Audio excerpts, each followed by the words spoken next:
다윗에게 임했던 그 하나님의 은혜가 항상 여러분과 함께 하시기를 주님의 이름으로 축복합니다. 지난주에는 영상으로 이렇게 예배를 드리게 됐는데 저는 코로나가 그냥 지나갈 줄 알았더니 저도 예의 없이 그냥 찾아와서 한 주간을 잘 쉬고, 그리고 코로나가 이런 거구나 깨닫게 되고, 위에서 기도해 주시고 이렇게 염려해 주신 모든 분들에게 진심으로 감사를 드립니다. 이렇게 건강하게 살아가는 것 같아도 예의 없이 이런 질병이 또 이런 일들이 찾아오게 됩니다. 한평생 그냥 좀 편안하게 아프지 않고 어려움 없이 계획한 대로 살아가면 얼마나 좋을까, 모든 사람들의 이 바람이 아니겠어요? 우리 자녀들 좋은 사람들 만나서 자녀 낳고 평탄하게 오손도손 살아가는 거, 이 부모의 마음이지요. 목사도 그렇습니다. 성도님들이 신앙생활 잘하면서 행복하게 살아가는 거, 이게 목사들의 소원이. 교회가 크냐 작으냐는 둘째 문제치고 성도님들이 늘 행복해하고 늘 예배 생활하면서 하나님 앞에 인정받고 복된 삶을 살아가면 얼마나 좋을까라 그렇게 생각하지만, 하여튼 시시때때로 여러 가지 문제들이 찾아오고, 또 그걸로 인해서 조마조마하고 기도하게 되고, 함께 또 슬퍼하고 또 함께 기뻐하고, 그런 것이 하루의 삶이라고 이렇게 볼 수가 있습니다. 요즘에 얼마나 이런 어려움들이 많이 찾아옵니까? 얼마 전에 이태원에서 젊은이들이 그렇게 안타깝게 많이 죽었죠. 또 경북 봉화에서 탄광이 무너져 가지고 2명의 광부가 221시간 동안 갇혀 있다가 극적으로 구출이 됩니다. 누가 그런 일을 상상이나 할 수 있었겠어요? 그 봉화에 탄광에 갇힌 광부 2사람 이야기를 들어보니까 한 9일 동안을 갱안에 들어있었던 거죠. 먹지 못하고 마시지 못하고 잠 못 자고 그렇게 하지 않습니까? 근데 이 천장에서 물이 한 방울씩 떨어지는데 그걸 컵으로 받아가지고, 그게 이제 아마 탄광에 들어가면서 도시락도 갖고 들어가야 되고, 커피, 이 믹스 커피를 늘 가지고 들어가는 것 같아요.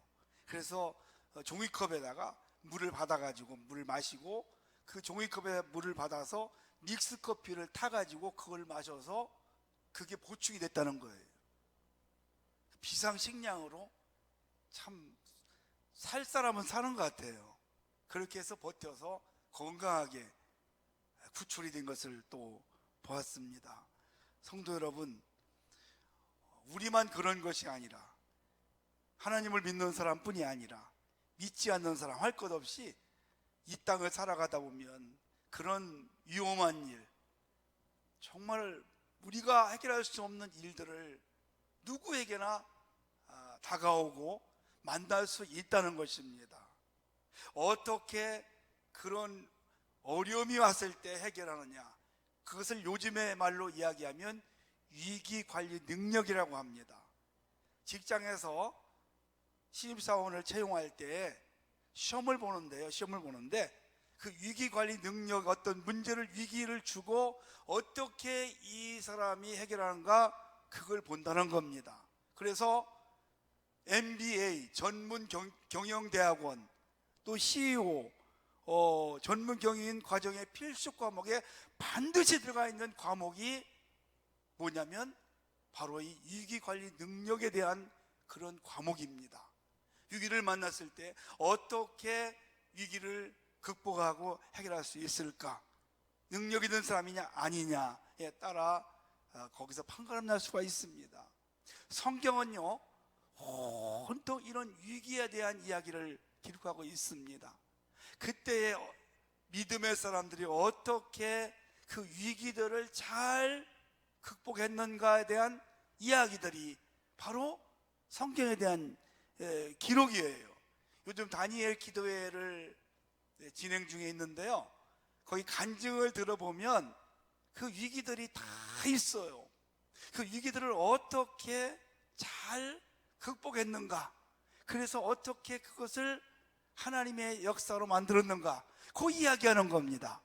여러분도 한 가지 있겠죠. 근데 제가 이렇게 몇 년을 다니엘 기도를 들어보니까 유명한 사람들, 위대한 사람, 저 사람은 정말 어마어마한 간증이 있을 거야, 그런 사람은 별로 들을 게 없더라고요, 오히려. 근데 별 볼 일 없는 사람이, 아무것도 아닌 사람 같은 사람이 큰 위기 속에서 하나님의 역사를 체험하고 그 드라마틱한 이야기를 하는데 그때 가슴이 뜨거워지는 걸 우리가 봅니다. 그래서 그런 말이 있잖아요, 모태신앙은 별로 들을 이야기가 없다고 하기에 바로 그런 것 같아요. 근데 하여튼 간증자들 들어보면 정말 저런 위기에서 어떻게 저렇게 큰 역사를 이루었을까. 성경에도 그런 일들이 너무나 많지 않습니까? 이스라엘 백성들이 애굽에서 해방이 돼서 탈출을 하고 나올 때 바로 홍해가 막혀 있을 때 진퇴양난, 모세를 통해서 홍해바다가 갈라지는 그런 기적이 나타나지 않습니까? 그뿐이 아니죠. 좀 가다 보니까 또 목이 말라 물이 없어요. 그래서 바위에서 물이 솟게 하는 그런 기적, 얼마나 큰 위기예요, 여러분이요. 더운데 목을 죽일 수가 없고 마실 물이 없다는 것은 이제 죽음 앞에 와 있다는 것 아니겠습니까? 그런데도 불구하고 그 위기 속에서 하나님의 역사하심을 우리가 봅니다. 모세가 또 이스라엘 백성들을 인도하는데 아말렉이라는 이런 족속들이 이스라엘 백성들을 가로막고 전쟁을 하는 거예요. 지금까지 한 번도 전쟁이라는 것이 뭔지 모르는 사람들 아닙니까? 머슴살이 종살이 하던 사람들이 무기를 가지고 앞에서 많은 사람들이 쳐들어 대적하고 있는데 어떻게 할까? 모두가 다 죽을 그런 위기에 처하지 않습니까? 그때 모세가 산에 올라가서 손을 들고 기도하지 않습니까? 할렐루야. 그 위기를 극복해내죠.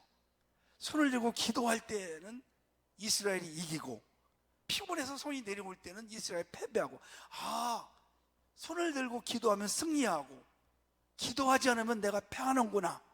그래서 아론과 훌을 데리고 함께 올라가서 손이 피곤하지 않도록 붙잡아주게 만들어서 그 전쟁을 승리로 이끄는 것을 볼 수가 있습니다. 할렐루야. 이런 이야기들이 얼마나 성경에 많이 있습니까? 초대교회를 여러분 한번 보십시오. 유대 지도자들이 죽이려고, 사도들을 죽이려고 얼마나 혈안이 되었어요. 감옥에 막 가두었어요. 그런데 여러분, 감옥에서 갇혀 있을 때 베드로가 성도들이 모여서 기도하는데 16명의 간수가 4겹으로 4명씩 지키는데 거기를 유유히 빠져나와요. 어떻게 이런 일이 있을까? 내일 아침에 이제 죽는 겁니다. 이 죽음 앞에서도 이렇게 위기를 극복하는 비결이 있구나.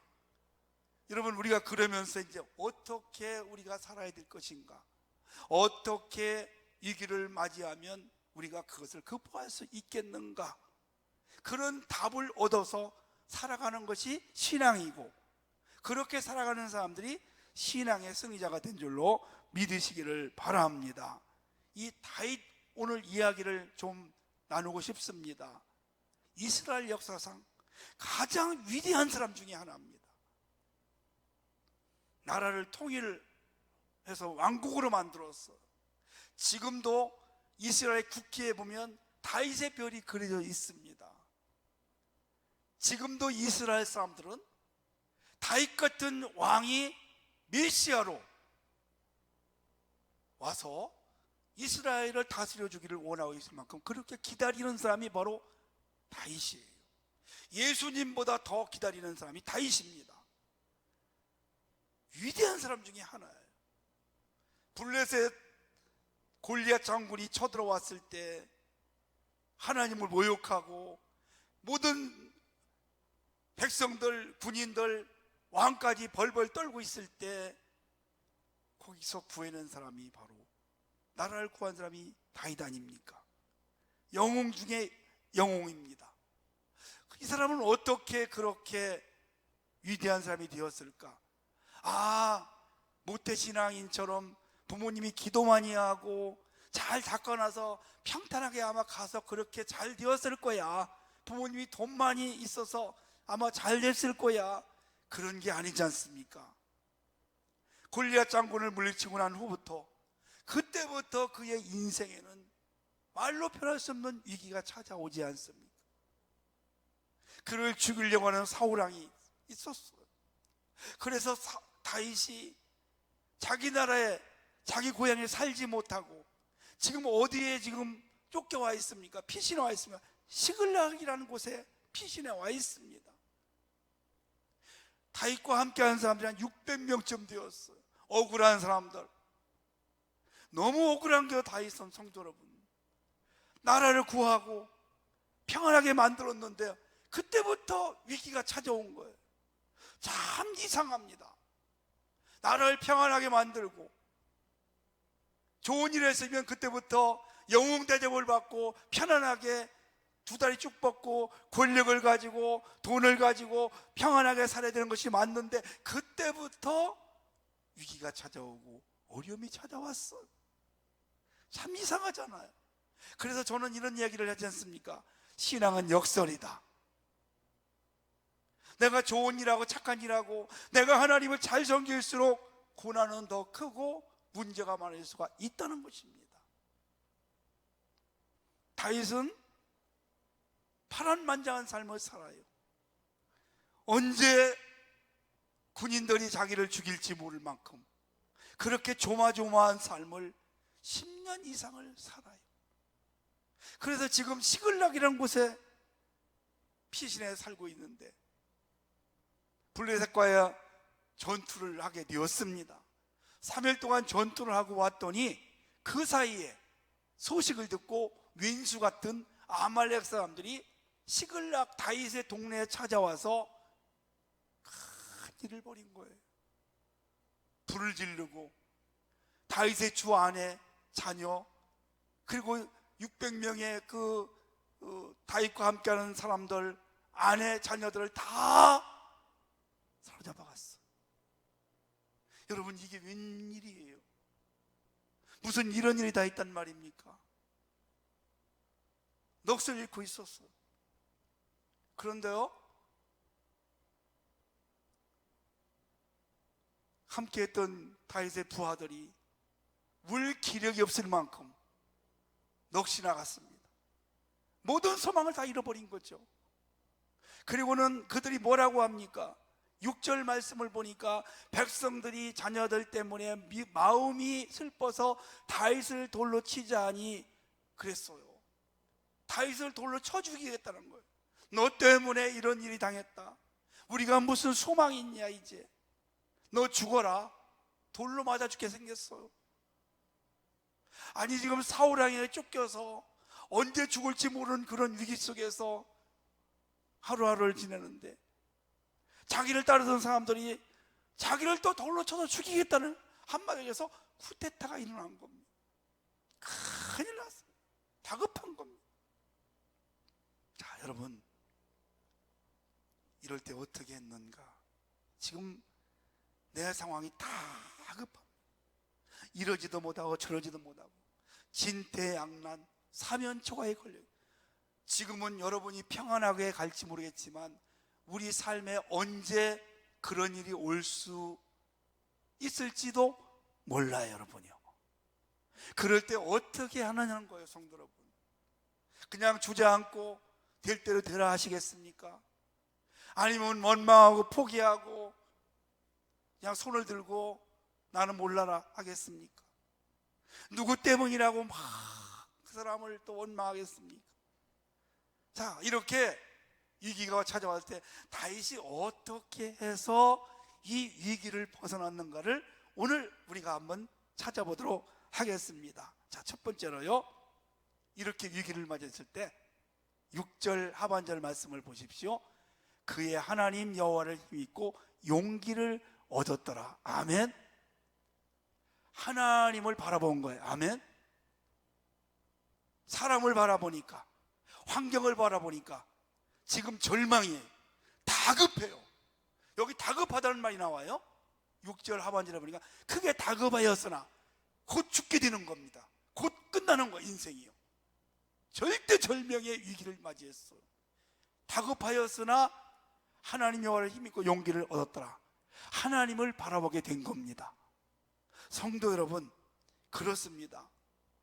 다윗은 어려움 당할 때마다 하나님을 바라봐야, 할렐루야, 십자가를 바라볼 수 있기를 주의 이름으로 축복합니다. 위를 바라볼 수 있기를 원합니다. 사람을 바라보고 환경을 바라보고 그 문제를 바라보면 우리는 주저앉을 수밖에 없어요. 못한다고밖에 할 수 없어요. 나는 죽었다고밖에 할 수 없어요. 나는 이제 끝이라고 할 수밖에 없어요. 그런데 하나님을 바라보고 하나님을 바라보니까 용기가 생긴 겁니다. 아, 하나님이 함께 하시면 되겠구나. 저는 다윗이 하나님을 바라본 것을 다른 쉬운 말로 표현해서 이것이 다윗의 주특기였다고 생각합니다. 주특기. 다윗은 힘들 때마다 여호와를 바라봐요. 피신할 때, 고난이 왔을 때 그는 주의 성전을 바라보고 기도합니다. 하나님을 생각을 하는 겁니다. 이게 다윗의 주특기입니다. 여러분, 우리가 주특기가 하나씩 있어야 됩니다. 운동선수들은요, 야구선수를 보면 주특기가 하나 있어야 멤버로 뛸 수가 있어요. 저 선수는 아주 빠르다든지, 저 선수는 아주 홈런을 잘 친다든지, 저 선수는 수비를 잘한다든지, 이런 뭐 하나가 있어야 돼요. 안타를 잘 친다든지, 이런 게 있어야 라인업에 들어갈 수가 있는 겁니다. 그렇지만 항상 후보가 되든지 참여할 수가 없어요. 우리 성도님들, 믿음의 주특기가 있어야 됩니다. 나는 그거는 내가 자신 있어. 내가 기도하는 건 자신 있어. 내가 전도하는 건 자신 있어. 나는 그런 건 못해도 내가 헌신하고 내가 봉사하는 건 내가 자신 있어. 나는 찬양하고 예배하는 건 내가 정말 자신 있어. 다른 건 못해도 내가 그건 잘할 수 있어. 이 한 가지씩 있어야 된다는 것이에요, 여러분이요. 다윗은 항상 하나님을 바라보는 것이었습니다. 성전을 바라본 거였습니다. 그래서 어려움 당할 때, 소원을 아릴 때에도, 부끄러운 일을 당할 때에도 늘 주를 이렇게 바라보는 거예요. 다니엘을 보십시오. 사자굴에 들어간 줄 알면서도 하루에 3번씩 창문을 열고 예루살렘을 향해서 감사하며 기도합니다. 그게 다니엘의 주특기였습니다. 하루에 3번씩 예루살렘을 바라보며 성전에 계신 하나님을 생각하면서 기도한 것, 이게 다윗의 주특기예요.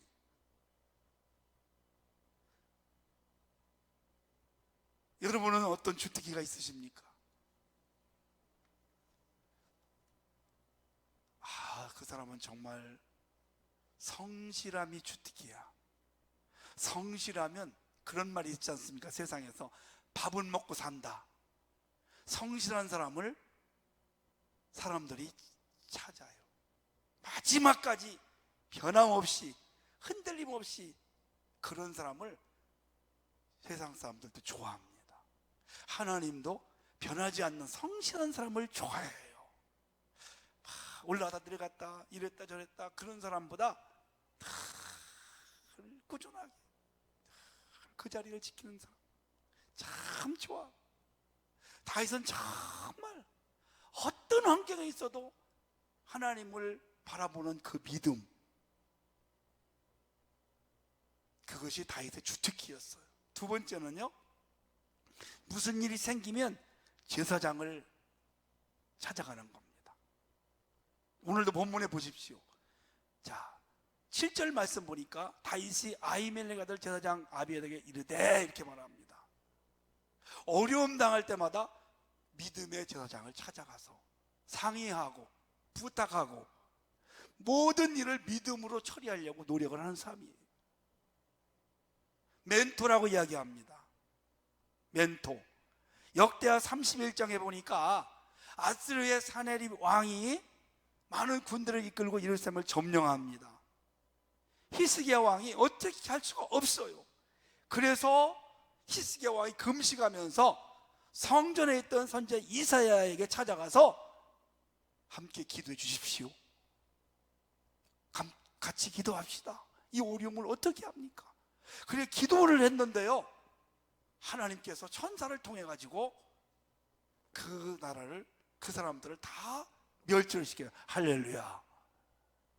미국의 대통령들은 국가의 위기가 오면 자기 목사님을 찾아가서 어려움을 이야기하고 기도를 부탁을 한다는 거. 그러니까 여러분, 우리도 어려움 당할 때마다 세상 사람들 찾아가지 마시고 뭐 부탁하지 마시고, 뭐 믿음의 좋은 동력자나 믿음의 선배님이나 또 목회자나 함께 하는 그런 분들과 대화하시고 함께 기도를 부탁하는 여러분 되시기를 주의 이름으로 부탁을 드립니다. 세 번째는요, 다윗만이 가진 비장의 무기가 있었어요. 자, 이제 그렇게 다윗이 해서 하나님 앞에 기도를 합니다. 하나님 앞에 기도했더니, 야, 너 빨리 가라. 따라가 잡을 수 있습니까? 이제 그래야 해라. 그래서 이제 가는 거예요. 400명과 함께 갑니다. 한참을 가는데 저기 보니까 어떤 소년 하나가, 병든 소년이 하나가 길가에 쓰러져 있는 거예요. 그래서 두드려가지고, 너 누구야? 아, 저 애굽 아말렉의 종이었는데 애굽 소년입니다. 그래? 너 지금 죽겠구나. 그래서 다윗이 가지고 있던 음식을 주는 거예요.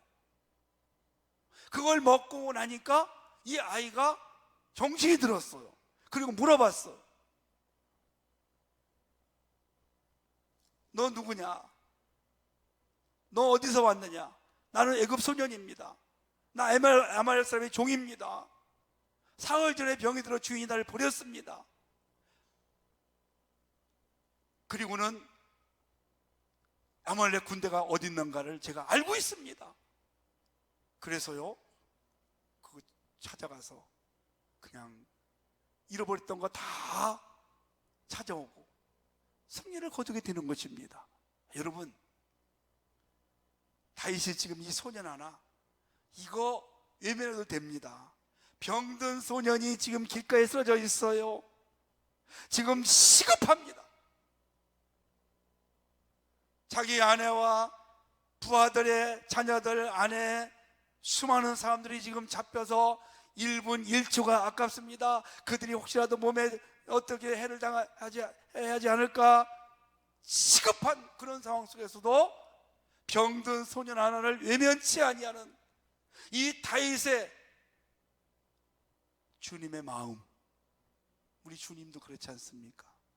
병든 자 외면하지 않아, 굶은 자에게 먹을 것을 주는, 배고픈 자를 외면하지 않는 그런 인간미. 다윗은 신앙만 좋은 게 아닙니다. 신앙이 좋다는 것은 하나님 앞에 이게 예배하고 기도하고 이런 것만 다 신앙이 좋다는 거 하지 않아요. 인간적인 여러 면에서 너그럽고 넓은 마음, 주님의 그 십자가의 그 사랑 함께 보유한 사람입니다. 이렇게 어린 소년 하나, 병든 소년 그냥 지나칠 수 있습니다. 외면하지 않고 그를 살펴줬을 때 그 소년을 통해서 아말렉 군의 그 있는 곳을 알게 되었고, 거기에 한 번에 딱 찾아가서 그들과 결투해서 승리를 거두고 잃어버렸던 자기 아내와 부하의 가족들을 모두 찾아오는 승리를 거두게 된 것을 우리에게 보여주고 있는 것입니다. 세계 최고의 아름다운 교회가 뉴욕에 있는 강변 처치, 리버사이드 처치라고 합니다. 이 교회를 누가 졌냐면 세계 최고의 부자였던 록펠러가 지었어요. 록펠러가 52세가 되었을 때 죽을 병에 걸렸습니다. 돈은 어마어마하게 많이 벌었습니다. 그때 그 돈을 털어서 성전을 건축을 합니다. 그리고 병이 났어요. 아, 이렇게 하면 행복하구나. 그리고는 98세까지 살았어요. 그때까지 뭘 하고 살았어요, 여러분? 나누어주고 베풀고 섬기고 교회를 4928개를 짓고 살아가는 거.